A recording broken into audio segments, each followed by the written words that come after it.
Coach Prime, more like Walter White, because the man's been up a cooking.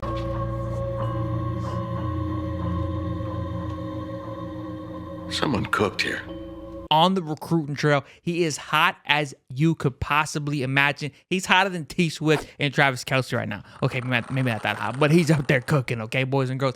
Just landed themselves a 4-star quarterback just the other day in Antoine Hill. But now they're moving on, getting some crystal balls for some wide receivers and landing on some top-tier lists for some top-tier linebackers.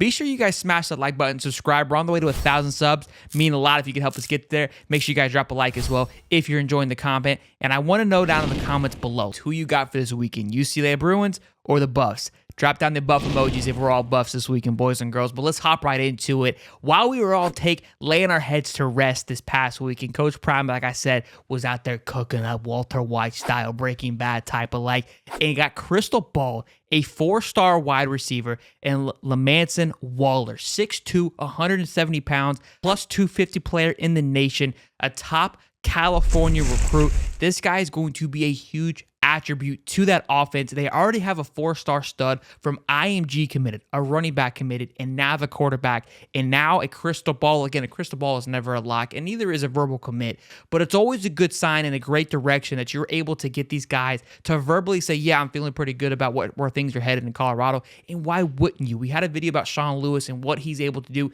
and what he's been doing on this offense, a top 25 offense, top 30 offense throughout most of the year for Colorado. And their wide receiver coach came with Coach Brian from Jackson State. He was the offensive coordinator there. So you have a ton of offensive firepower and coaches on that sideline. You're recruited heavily for the quarterback position. Obviously, with Antoine Hill is a massive pull now, which is going to garner a lot of attention for other wide receivers to follow suit with this.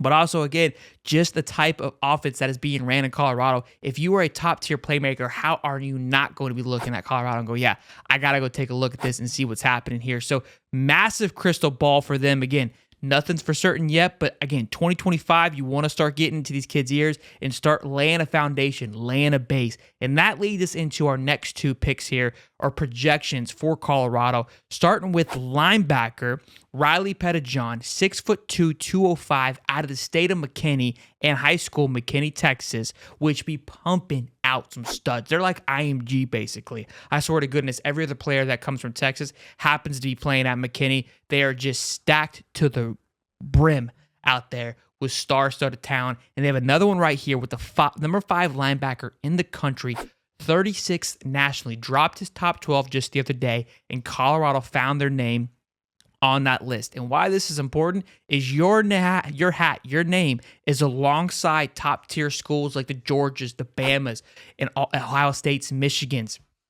The first step is to get your name on that table, and that is what Colorado is doing right here. Again, what are the odds that they're able to pull this off and steal him out of the state of Texas, out of the grips of the Bamas, out of the grips of the Georgias? It's going to be tough. Let's not get it twisted, but somebody like this, a commit like this, could really turn a recruiting class around and really put a recruiting class on notice. You need 1 or 2 guys. You've got the quarterback at play. Now go get the quarterback on the defensive side of the ball. You've got 2 guys that are driving your recruiting class. If I'm Coach Prime and I'm Colorado, you're looking to get this guy, if he's planning on committing within the next 2 to 3 months, so you have a hell of a base rolling into that 2025 recruit season. 2025 is going to be extremely important to watch out for in December, January, and February. Then things will cool off until the summertime. But you want to roll into summertime with about 3 to 4, 5 recruits that have a healthy base. And again, if you're able to land a top 5 linebacker this early on, it's going to be huge. And I think we can all agree the defense could use a lot of love